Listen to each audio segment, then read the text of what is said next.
Welcome to the first episode of the Borgata Trilogy with Rita and Louis.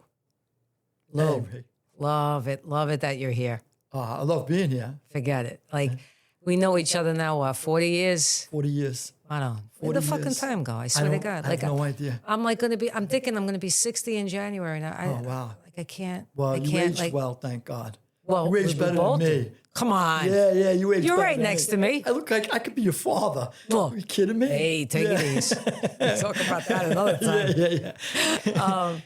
Yeah. It's. I think we were. Where were we? We were at a birthday party In Jersey. in Jersey. Yeah, and we had a mutual friend. Yeah, we hit it off. We hit it off right away. Right away. I swear. I think that's why. Right away. I think that was the purpose of going. Yeah, right away. Because then, everything's for a reason. yeah. Yeah. So then we just started hanging out. But unbeknownst to me, you knew. Yeah. But I didn't know that you worked for John Gotti at the time. Well, the Gambinos. Yeah, The Gambinos, yeah. right? Yeah, I used to be in Pete Gotti's house all the time. Yeah. John's brother, oldest brother, Pete. Okay. Yeah. So you were already with them. How long were you running with them? Well, when we first met, it was my teen year, my late teen. So I was starting to run with them at the same time. And then I got deeper and deeper involved as our friendship evolved more and more. Right. We got closer and closer. So it was sort of like at the same time. And then I'm spending my days in either, usually in Pete Gotti's house, but somebody's house. Right. So I'm in and out of these houses all week. And then I'm coming to your house on the weekends and sleeping there on the weekends. Which is the best. Oh, it was wild. Oh, my we God. had so much fun too. Oh, forget it. My mother would cook for us. We'd go in the loved your pool. mother. We'd lay on the couch all day, watch movies. It was the greatest. Until, he had to put his 2 cents in and say, you couldn't come anymore. Yeah. Right? Yeah. But, I figured I'd start, when you told me he knows you, where you're from, yeah, who you are, right. what you're about, Yeah. I'm coming to your house still because I said, I'm not giving up my friendship. Yeah. And you said, I ain't giving up my friends to him. When we were laughing on the couch that day. Yeah. When we were talking about it, we were laughing like, and you went toe-to-toe to him. Nobody did in your family but you. Yeah. Nobody went toe-to-toe with him but you. Well, and my mother, because my mother, she kept it on the down low. She's like, I think she was praying like secretly that she wanted us to get married or something. I think that was her deal. Yeah, maybe. I think so. Right. Yeah. So that I just, my gay ways would just. Did your mother, I know your father was old school. Yeah. So I'm like, when I'm coming to your house now after he knows. Yeah. And he wants to kill me, I'm sure. So I'm saying, all right, Chin's looking to clip me. I got to watch every time I go in and out of your house. I'm not worried about FBI surveillance. I'm worried about guys from the street. Right. So I'm watching back and forth. And I'm saying to myself, though, I'm dying to send a message to him going, look, I'm not fooling around with your daughter. She's gay. Right. Don't worry about it. Right. But I figured he'd never understand that. But your mother, how was your mother? Did she understand it? After I finally, at 24, I came out. Right. But she was hoping and hoping. She always hoping, But right to that. school. To that moment, she was hoping that I would. When people hear that, though, they got to realize your mother was an open-minded person. Mm-hmm. Your mother would never discriminate against gays or you. Right. But they're old school people. It's a different, like today's world would go, oh, they're old homophobes. No, they're not. They just don't know enough about something. Yeah, they were ignorant. They don't They know. don't know. Ignorant and not in like an innocent way, not in the mean-spirited way of the word. Right. Then they don't know. Even your father, he's old school. I remember he said, you're going to get it out of your system. Yeah. Right? And stop hanging out with them girls. I don't like all them I girls. couldn't hang out with boys. I couldn't hang out with girls. I was supposed to be a spinster, get married maybe, take care of my mother. I don't know what the fuck he expected, but it wasn't going that way. And I knew that at 11 years old. Yeah. But yeah, my mother, I want to say my mother, I know she was hoping against hope. I mean, that was because 2 things. She was afraid for my soul because that was what they thought back then. Religious. Right? Religious. Yeah. And the other piece was she didn't want anybody to hurt me. Right? Because back then, she said to me, Ree, we only knew 2 kinds. You were either beautiful and you were a lesbian, or you were butch and you were gay. And that's all they knew in the neighborhood. Right. And nobody really hung out with them. Right. So... And so she explained to me, that's why she was worried, but she made good with it. Yeah. She did. She She was loved good in the everybody. end. Yeah. And Bobby, my wife, forget it, adored her. Yeah. Adored her. Who could not love your mother? Oh my God, Yeah. Who could not? She was the precious. Yeah, she was precious. the best. So so years and years now going by. Yeah. Years and years, we're hanging out, we're talking, then all of a sudden, what happens? Oh, so me and you? Well, yeah, but then I'm still thinking about your mother. You know what I was thinking? One last thing about your mother. God. You know how like the new like mob wives and stuff, they're all up in your face about it. You know who my husband is. You know who my father is. None of that with your mother. I just wanted to make sure I wanted to get that out. Yeah. She was so low key. Oh my God. She was so laid back. It was a different breed of women back so then. Different. It was almost like a sacrifice in a job, being the wife of him, that she had to like, just like grin it and bear what every other chore a woman does in the house. You know, women would chain domestically to home chores, right? Since the beginning of time. She was that old school. It's not like today. It's a different world. Yeah. But she just coughed it up as like, that's another one of my sacrifices, another one of my burdens that I'm happy to carry. That's what I do. Yeah, and also she came from a family of, you know, women, unless you're spoken to, even kids, unless you're spoken to, you don't speak. Yeah. You know, so it was just it was that time, it was that era. Now I think they do the things they do on TV now is, you know, to create a little bit of, you know, chaos and stir because people love that shit. Yeah, different world. Yeah. So, but she was, in my world, she was just the greatest. Yeah, rest in peace. She was funny. Great. Yeah. She didn't even know she was funny. Yeah. You know, we'd pee ourselves laughing with her. Yeah. So. But you were always funny. You were hilarious. Well. Yeah, even then. Yeah. I don't know who I got it from. Maybe her side of the family, probably. Oh, you were hilarious. Yeah. Yeah. We'd roll. We would roll, stomachs killing us, right? Because once we started laughing, then that was it. Yeah. It was. We don't even know what we were laughing and you were about. With one line as always. Yeah. Love it. So bring it up to date, like you said, right? Okay. Yeah. We're the best of friends. Yep. Which is great. We don't stop seeing each other. Yeah. No, never. We don't pay attention to what he said. I used to. I don't know if you remember. Obviously, you do. I would. If I slept there for the weekend, Sunday morning, I would take you and your mom to the bridge. Yep. Where Bruce was there. Yeah, and he would take us into the city. He would take you into the city. I'd drop you off. Yeah. And in Fort Lee. In Fort Lee. Yeah. Yeah. Yeah. And that guy, I tell you, and this will give a little fast forward. So I never knew who he was. I just knew it was Bruce that your father would send to pick you and your mother up. Right. And to me, he's an old man. He's a nice old man. He's quiet. He gets in an old ship box. You guys get in with him and you drive to the city. I never knew until I'm away years later. I'm with Joe Watts and Little Vic Arena. And they says, Chin's guy died. Vito Bruce Palmieri. I says, Bruce, Chin's guy? Oh, yeah, he was a big skipper for Chin. Powerful guy, tough guy. I go, what? The old man that I used to... No. That's how low-key your father's Borgata was. You would never, ever guess Brewster was anything but... Because he drove him. And he would get killed when my father was in the mall. He would slap him. And really? My grandmother would go at him. Really? You can't even imagine. At Bruce, too? No, at my father. Your father for going after him? Yeah. Oh, that's funny. When Bruce got sick... Yeah. Sad. When he got sick, he had cancer. My father sent him to the best facility that they guess someone brought it to him what the best facility was. They couldn't save him, but my father loved him even though he tortured him. Yeah. You know what I mean? Yeah. So, he was one of the best. Your father had a clique around him. I knew this from the streets. He had a clique around him, and you knew this. All those guys he grew up with since he's a child, they ran around all the little labyrinths in on the west side together. They played on the same streets, and they grew up together. Right. So by the time he's in his 50s, 60s, 70s, these are guys he knows since he's like almost born. You know, I mean, and that's they're neighborhood guys. Yeah, all neighborhood guys. That's why they never turned on him. Yeah. And then none of those guys ever turned on each other. Where you had all this crap going back and forth with the other families. Now, forget it, especially now. Yeah. There's nothing. I mean, there's nothing left. No. You know. Yeah. Thank God. Yeah, it was when it all finished, I was grateful for it. Oh, sure. You know, because people, they idolize this stuff. You know, they think, you know, they glamorize it. They think it's this, and it's unless you live it. Yeah. You know. No, I know it. Unless you live it, you don't know. Yeah. I never even wanted to look back on it. So when I became a writer, we get to that too. So I go to jail, right? Right.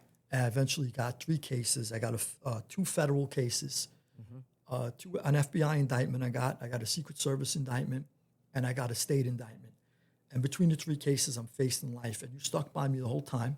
And a few friends stuck by me close. My friend Ronnie, my friend Louis, my cousin Donald, you, my sister. My sister's eventually, she got married. Her husband was good. It was a very small circle of people that really, really always there for you. Right. And you were one of them, I thank God. And yeah, I remember you coming up I to was see me. happy to be. I was happy to be. Precious. I remember coming to see you. Yeah. I remember coming to see you, and I mean, we would talk, whenever you could. And he would have went nuts, right? He didn't I want you forget visiting it, me 'cause in jail. Forget, I didn't even go visit him. I visited him once in jail. I'm coming to visit you, like. Tell me the story again when he called. He never spoke on the phone for 30 years, and then you get a phone call. Oh, yeah, because, the towers went down. So he was petrified that something happened to one of us if we were in the city, And so he called the house like it was nothing. He just started talking like it was normal. And you said, what the hell is this? Right. I'm like, my mother gets Who's the on the phone? She's like, it's all right. I'm not picking it up, And that's part of what did him in. Yeah. Because he was too normal at that point. Yeah. Well, he had to admit it to save your brothers. He had to admit it to save obstruction of justice of my mother, my sister, and my brothers. Oh, they tried to throw your mother in too. Yeah. They're bastards, though. Yeah. That's not right. You could say everything he did was wrong. I'm all right with that. Okay, fine. Yeah. The mob is wrong. The mafia is evil. I'm all right with that. I'm on the other side now. I understand all that. Sure. But how they play dirty, to me, is just as disgusting, too. 100%. That you know this woman, it's got nothing to do with nothing but staying loyal to what? Her family? Right. You're supposed to do that. Which you would have done, too. Like, if anybody was in the situation, they would have, they love their family. Yeah, and they play that against you. Right. So I feel like that's just it's more treacherous than things that they do to do that. Mm-hmm. But anyway, that's a whole different ballgame. But anyway, so we'll get into all of it. Yeah. So so you're in jail, right? Mm-hmm. How long are you in jail for? So I'm facing life, and how I was facing life, I didn't have any bodies, but I had serious cases where, one of them is all heists and hijackings. Okay. So every time you're charged with a heist or a hijacking, it's a 10-year statute. Okay. And then they take the gun that you use on the crime and they charge you separately, and that's another 5 years. Okay. Because that's a separate offense in the federal system. Gotcha. So if you get 10 for the crime, 5 for the gun, and you got 10 crimes, you're facing 150 years. Right on. Well, yeah. So the government will go, oh, that's not necessarily life, but oh yeah, who's living to 170? Right? Okay. So right. So it is, I'm facing life, and at some point or another, they offer me a plea, and they want to wrap up the cases, and I take 13-year plea. So I got my co-defendants all stood up. There were 7 other guys on the case. Okay. So I said to the guys, I go, look, they want to give me 13 years, but they were giving them 10, 9, 8 down the line. They had me as the quote-unquote mastermind, although I wasn't much of a mastermind at the time, but they had me down as the mastermind. Sure. So they said, look, if he takes the 13, we're only going to do it as a global plea. The other guys got to take, they'll get less, but it's only if you guys all do it together. Otherwise, no pleas, we're going to go to trial. So, so I said to my co-defendants, I go, look, what do you guys want to do? They go, Louis, it's a good deal for us. Yeah. They go, let's Because they weren't old. No. They were young kids, No, right? they were all older than me. I was the kid on the indictment. Okay. So they were all older than me, but they were young still. Yeah, you're talking 35. Yeah, yeah. They were a little older than me, but they're still young. But they were under you. They were under me. Yeah. Yeah. Everybody in my crew was 35 to 45. Right. And then the fence who gave us up was probably 65. So everybody, I was the kid on the indictment. When they said, from what I understood, is when my fence went sour, and he said to the FBI agents, this kid did all of these heists, and I was only 21, 22, 23 when I'm doing them. Right. 24, and that's when I finally went away, 25. Right. From what I understood, because the guy, his kid was in the room, and the kid told me, assuming it's true, he says that their mouths hung open. They're like, they couldn't believe that all these major heists that were like on a level with Jimmy Burke from the Lufthansa heist were being done by a kid. Yeah. So, and now you wonder why your father wanted to kill me. I'm doing all that, and then I'm going to sleep at your house on the weekends.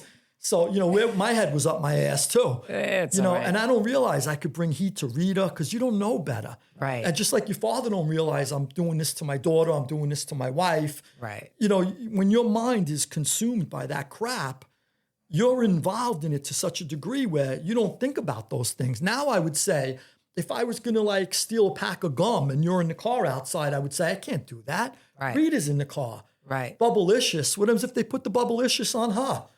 Right? Like, like that's how I would think now. Right. Back then, I'm like, who gives a shit? Rob the whole store. Rita, let's get out of here. Right. So like you don't think. But anyway, so I take the 13 years because my co-defendants thought that was the best deal for all of us. I said maybe, and probably was the best for me too. Sure. I got convicted. I was done.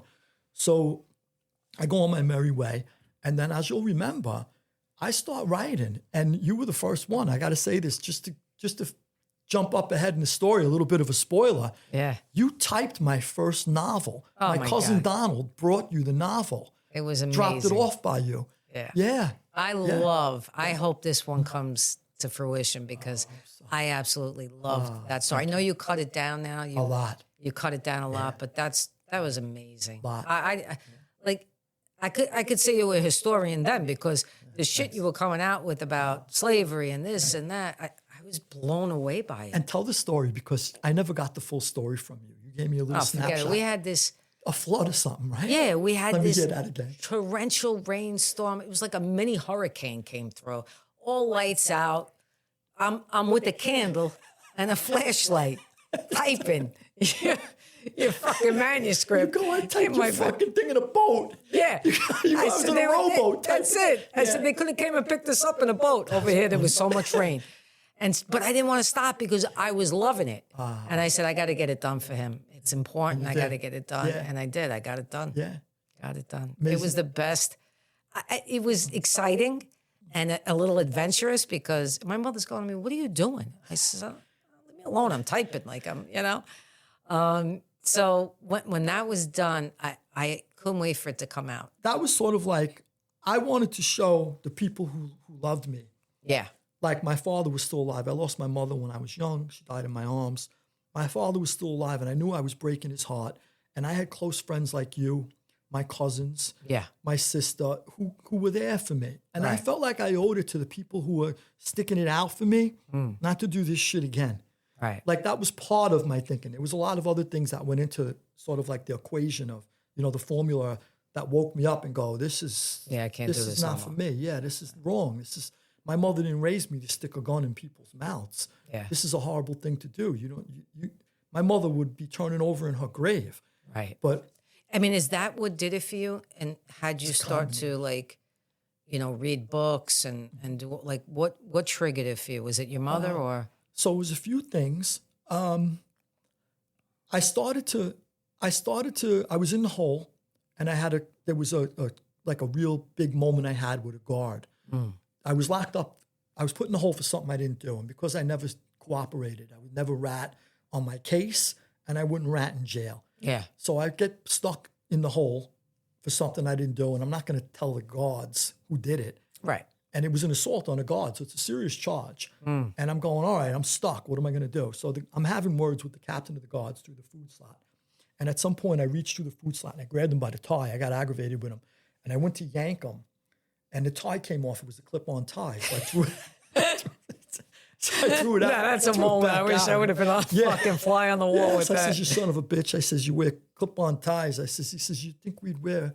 He goes, right. I remember. Didn't get choked. Yeah, he stood up and there was this reinforced glass. Sure. Above the food slot. He goes, you think we'd wear real ties with you animals in here? He says, look at yourself. You're an animal, he said. And he goes, and as if this prison isn't enough, you're in a small cage, he says. That's how much of an animal you are. Something along those lines. It's years ago. I don't remember verbatim. But I remember going, oh, shit, I am an animal.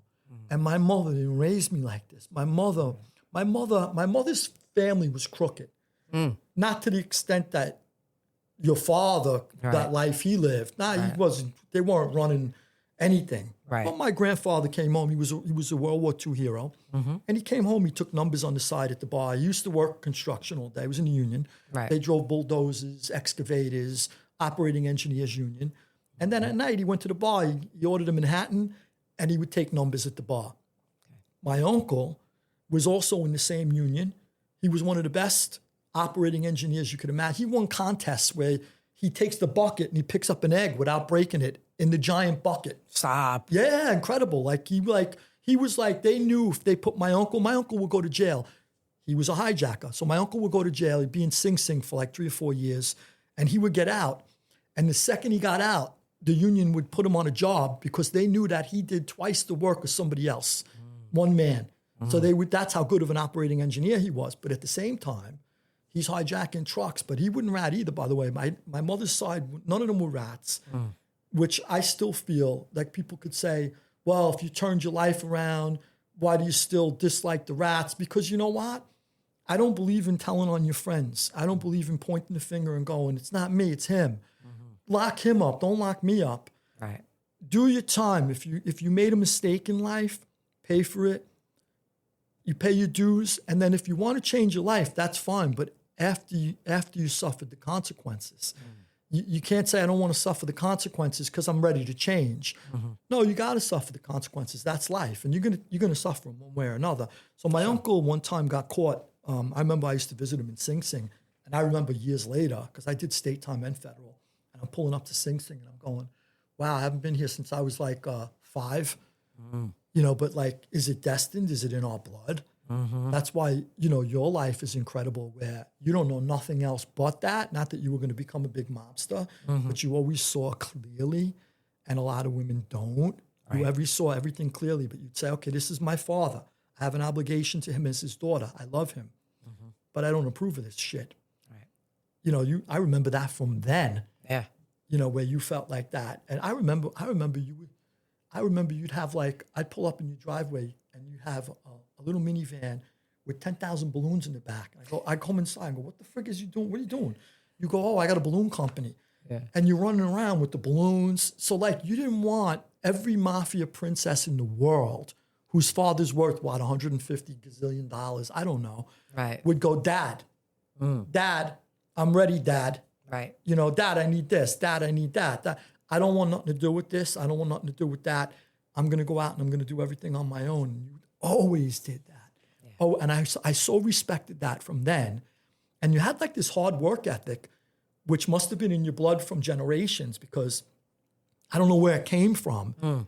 If your father's walking around in a bathrobe, where does this hard work ethic come from? Yeah, I mean, my mother was, a housewife, she was great, but she only worked, maybe a few years in her life. And then once she got married, that was it. So you got it in you, and you were always doing something. Yeah. Always. Yeah. And then you go, I'm becoming a massage therapist now. I'm going to buy massage tables. I came to visit you. You got Indian spirit stuff all over. And I'm like, wow, this place is beautiful. Where does this all come from? I don't know. But you were always going independent. That was spirit. Yeah. I mean, that was them really intervening and me connecting to my higher self and healing all the wounds, from the family and all that, which brought me to where I am today. So that's why I love, telling your story, because you went from where we both were. We've changed our lives completely. Oh, completely. Yeah. Things that and look, still, when I think of my father, I love him. I love my mother. I love the whole family, even though it was what it was. Gotta. Still love them, forgive them for everything. Family. You gotta move forward. Just because I didn't agree with it, or it's not the way my life was gonna go, because I didn't want that in my life. The way I went about forgiving was to be able to put myself in somebody else's shoes. I had to imagine myself, what would it be like for me to be my father and have to make all these decisions? Right? Or to be my mother and love someone so deeply that no matter what he did, she stayed. Yeah. Even though I begged her at times, what are you doing? Go get a life. Yeah. Right? Yeah. But that was her life. It was her life, and that's what she wanted. I'll tell you a nice thing. When I was doing my research, and we'll get back to the history at some point, but when I was doing my research for the history, eventually in Volume 3, he plays a small role because he's young when he starts to come up. He plays a small role in Volume 1, where I touch on when he shot Frank Costello. Right. And he's in and out. It's like a chapter. But in Volume 3, he takes center stage with a lot of the other guys, the big guys. And he was probably the biggest of all of them. And when I was doing my research on him, you couldn't help if you could get your mind, if you're a regular citizen out there, Sure. and you're a legitimate person, you've worked your whole life, and you say, well, no criminal is good. If you could get past that and now weigh out within that world, who was he? And you couldn't help but like him. When you come across, time and again, you come across things, not only where he did it by the book, not only that, these are the rules, I don't break them. Right. These are the rules. I didn't make them, I don't break them. And he Right. could make them if he wants to change them. But Sure. he didn't. These are the rules. But the other thing too is he's away now. And I never really he's away, and when guys are away, I'm sending kites back and forth. When Joe Butch Correo was away, we'd send a kite back and forth. It's like a little message in jail.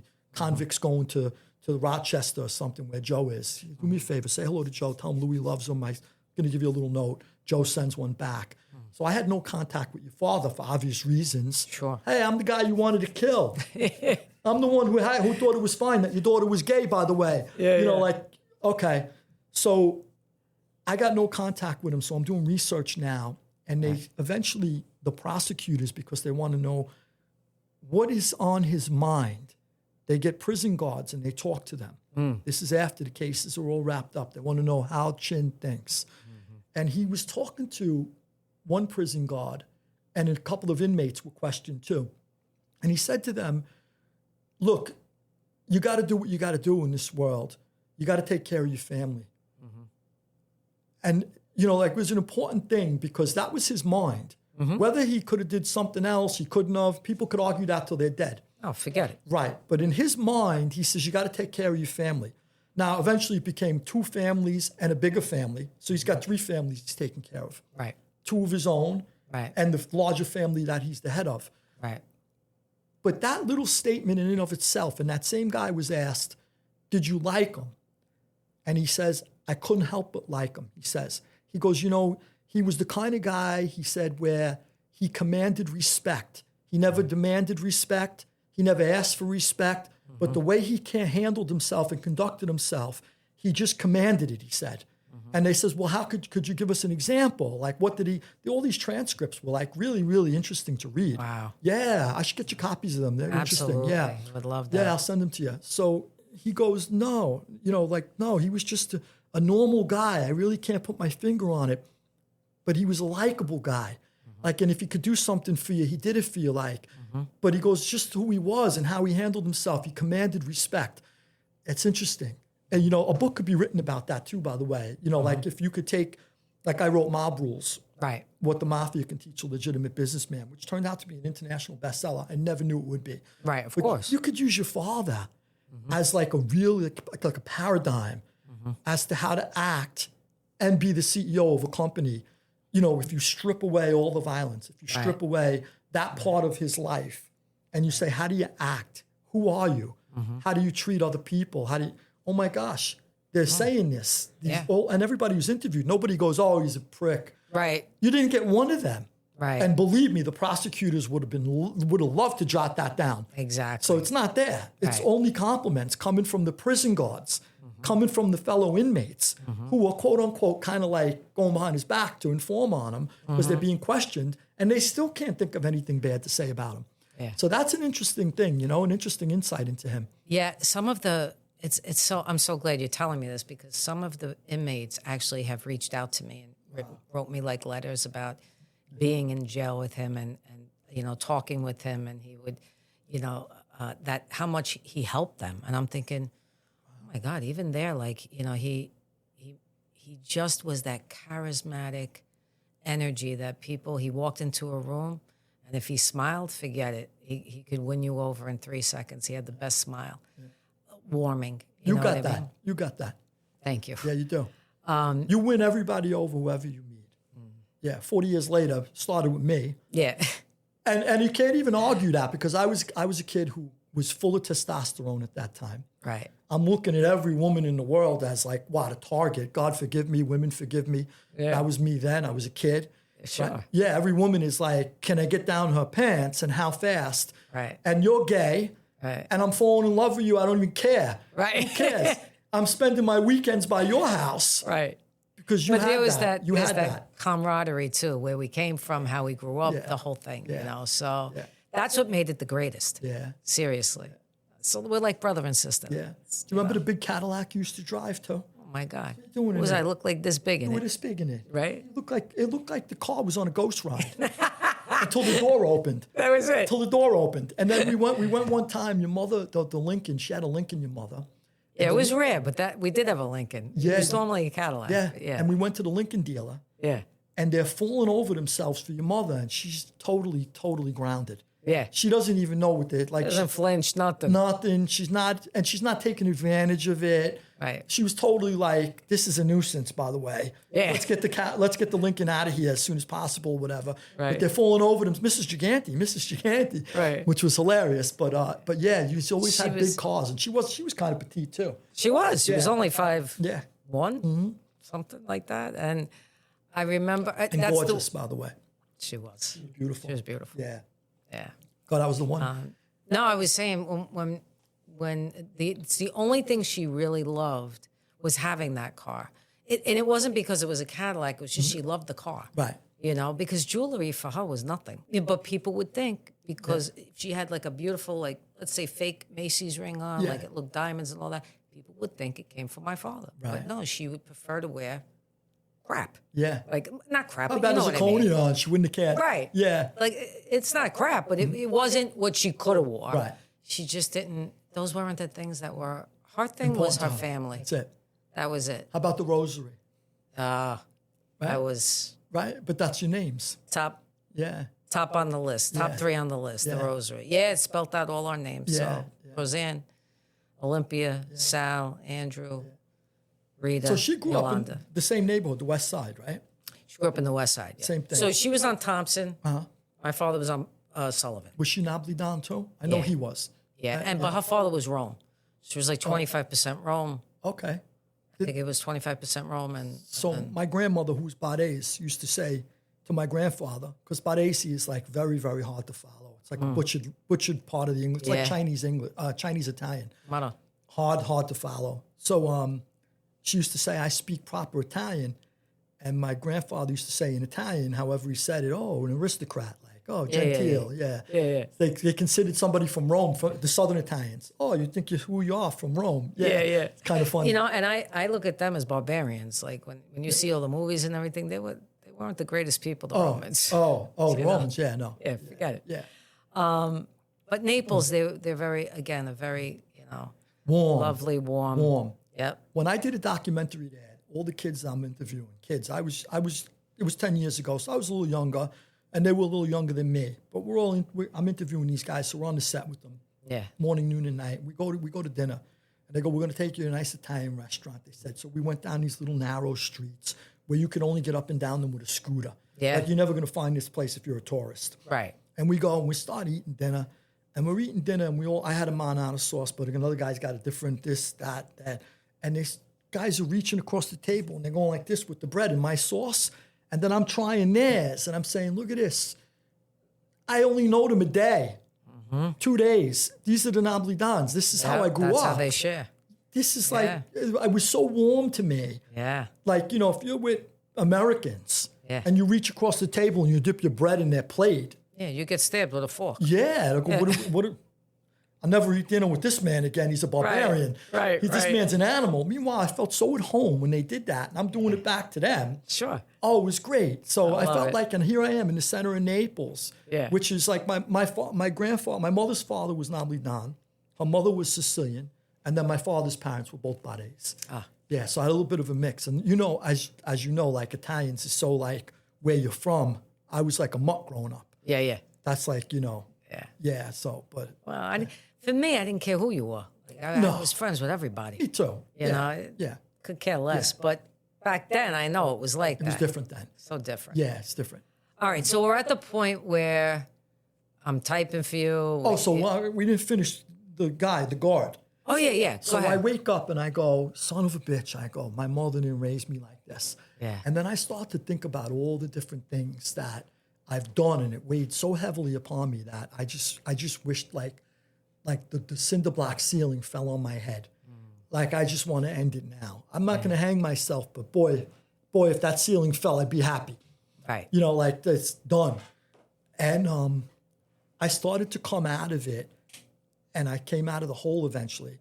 I didn't assault the guard, so they didn't charge me with it, but I spent time in the hole because they punished me for it anyway. Sure. But nobody could actually say I did it. They didn't know who did. The guard said it came from over there, and everybody around me was older than me. I was the youngest guy there, so they figured, take the kid. The kid must have did it. But I didn't. It was an older guy from Sicily, actually. Oh, my God. Yeah. So in the end, I come out of the hole, and I asked my friend Fat George DeBello, who's the late Fat George. I loved him. I remember Fat George. How I loved him. You met him. You Yeah. know him. Yeah. When I was Great guy. going to first introduce him to you, he ended up loving you. Yeah. When I was going to first introduce him to you, I said, by the way, George, I explained to you, I didn't mention anything mob, nothing like that. And then like right before the last second, I might have said, by the way, just so you don't say the wrong thing, it's Chin's daughter. And he says, Chin, oh shit. He goes, they're all the same. I go, no, she's different. And he goes, don't tell me. He knew them all. He knew every mafia princess there was. Right. He goes, they're all the same. I says, no, I'm telling you, she's different. I said, she's a doll. I says, and he ended up loving you. Yeah. Oh, I had so much fun with him. Yeah. So much fun. So All right, so you go in the hole. I asked him, do me a favor, send me books when I got out of the hole. I wanted to read. I'm playing pinochle every day. I'm partners with Little Vic Arena Sr., he got just voted onto the commission table with your father. Your father voted him on. Okay. And he was a gem of a guy. He's doing life. He's still alive. He's in his 90s. 91 Oh, wow. too. Yeah. He remembers certain things like I picked up the phone one time when he called home from jail. I says, hey, Vic. He says, hey, Louis, how you doing? But he's got that sort of mind where he could remember me right away, but it's not all there. So like when my Aunt Gloria was dying, I went to visit her in a home, and they said she doesn't remember anything. And I walked up behind her. I hadn't seen her in 20 years because I went to jail. Yeah. All those years. And by the time I came home, I got around to going to visit her, and I tapped her on the shoulder, and I go, hey, Aunt Gloria. She turns around, she goes, hi, Louis. I go, oh my God, my hair stood up. And that was it though. Yeah. Everything else she couldn't remember. It was like I was amazing. talking to somebody who wasn't even there. Right. But she remembered that. So like Vic Sr. is like that now, like when he called home. Sure. I says, hey, Vic, hey, Louis, right away. So anyway, going back, I was playing pinochle in jail. He was my pinochle partner. Okay. So I come out of the hole, and he goes, I'm waiting for you, because we were winning. And we used to bet the pinochle. You know, you bet in jail, and then guys straighten it out for you outside. Okay. So he goes, I'm waiting for you. I can't win without you. He says, come on, get it. I go, Vic, I'm done. I'm done with pinochle. I says, I just got to clear my head. I said, I had like an awakening in the hole. So I called up George. I says, George, do me a favor, send me in books. He says, what do you want to read? I said, I have no idea. Everything and anything. Yeah. So he started sending me books. And at some point then, you started sending me books. My cousins sending me books. My cousin Don, my sisters sending me books. My friends. And How many books were you reading a week? I started reading. Eventually, I got up to speed. The first book I read took a long time to read. Like I couldn't get through a paragraph without having to look up like Words. a dozen words. I don't know. I don't have a vocabulary. Right. And then then I would try to use the words in a sentence, and I'd F it up. You know, I eventually met a corporate attorney who was doing time for fraud and that. And I'd say the word completely out of context, and he'd go, oh, you're butchering the English language, he goes. That's not how you use the word. Right. But he was kind enough, after he'd make a big fuss about it, he was kind enough to instruct me Okay. and tell me, this is how you use that word. Right. And it was so helpful. So he's teaching me how to use these words. I remember when I went on a lawyer visit one time, and I said to the lawyer, I said, are you trying to dissuade me? He goes, what the fuck is dissuade? And I go, don't dissuade me. And he goes, you mean dissuade you? He goes, I'm not trying to dissuade you. Yeah. So I go, that's the word. You know, like I couldn't pronounce them. I didn't know how to use them in context, but I'm slowly learning. Right. And you guys were all, thank God, sending me in books. So I kept going. And so eventually I got up to speed. I built my vocabulary, better understanding. And at one point, 400 page book, I pick it up in the morning. As soon as I wake up, I sometimes skip chow. Sometimes I bring the book to chow. Sometimes I just leave and run back to the book, and I'd fall asleep with the book on my chest, but I usually finished a 300 to 400 page book every day. Wow. Yeah, so every day I would read one book every day. So seven times seven books, 30 books a month. I'm knocking out. And each book, because I don't have anybody sort of like, it's no curriculum, there's no university. Sure. So like each book would be a bibliography. Once I discovered that there was a bibliography in the back, then each book led to another book. And I'd say, where'd that information come from? I want to read about that, where'd that? And then I probably call you up and go, send me a book about this, that, and what the fuck is he up to now? Right. But that's where it's coming from. It's just like one thought, one thing is coming to another. And then at some point, I'm with my father on a visit. I'm thinking about everybody's helping me. And I go, I don't want to do this to them again. Like I was away with guys that burned bridges. Yeah. And I want to say to them, how many times you're going to get locked up and rely on whoever and expect them to just keep coming back for you? Like how many times you're going to do this to your wife, to your daughter, to your sister, to your mother, to your girlfriend? Eventually they're going to say enough is enough. I can't do it anymore. Of course. So I didn't want to do that to my loved ones. So that was another thing. And then the other thing, so a lot of things are happening at once. The other thing is everybody's ratting. And I'm going, I don't believe in this. Like you got to follow through with, I don't believe in this life anymore, but that doesn't mean I got the okay to rat. A lot of guys too, they won't rat because they think they're going to go home and get a promotion, make more money. So they'll stick out a short bid only for that. Right. Once they get the big one, then they say, I'm done. Me, I'm doing it and I got no intention of going back. So it's not like, so it's the easiest thing for me now to rat because I'm never going to see them again. I'm done with this life. Of course. But I still can't do it. I get it. I can't do it. I get it. Yeah, I can't. Yeah. Your whole family. Your whole family, even all the women, Roseanne, Yolanda, your mother, no rats. Everybody just going, okay, this is our life. This is the way it is. We're not going to turn on him. We're not going to stab him in the back. Of course. We still love him. He's still our family and we love him. So just think about that. That's like it's a version. It's just a different version of what I'm talking about. But it's the same thing. Absolutely. Yeah. Yeah. So we're at the point now where you're starting to write. And, you got all this vocabulary. You're thinking, I'm going to write something, right? I mean, I want to get into also religion and all that, but we're going to put that to the side for a second because I want you to tell me what made you want to write your first book. I'm reading constantly and I love reading. Just the exercise of reading and learning and knowledge is incredible to me. And I'm learning more in a little cell than I've ever learned when I was part of the world. Right. So I'm learning more about the world now that I'm removed from it. And now I see that there's a whole geography, the whole earth. I only knew this Queens. I made a trip to California to knock off an army car. I go to stay at Rita's house in Jersey on the weekends. I go by my aunt and uncles and my cousins on Long Island. But it's very small. I don't know China. I don't know Russia. I don't know South and Central America. These are things I've never, unless I had to go there for something. Sure. For a reason, a criminal reason. I don't know these places. So I'm starting to learn about the earth, starting to learn about the world, starting to learn science. I'm starting to learn about astronomy. I studied law. I reversed one of my own cases. I had 3 cases, so I was able to reverse talk about that too. Yeah. And at some point I go, I think I could write. But what happened was now I read about, I'm in there's strong racial lines in prison where everybody's at each other's throats. And I didn't believe that. I believe I dated Asian girls, black girls, Indian girls. I grew up in a melting pot in Queens. Sure. So I can't imagine hating somebody for their identity. It's just beyond me. But I'm realizing that the institution of slavery, as I'm watching all these strong racial lines, I'm realizing the institution of slavery was horrible because I was reading a book about Abraham Lincoln, about slavery, and I'm going, oh my gosh, humans were sold on slave blocks? Now, had I been taught this in school, I wasn't paying attention because I never did.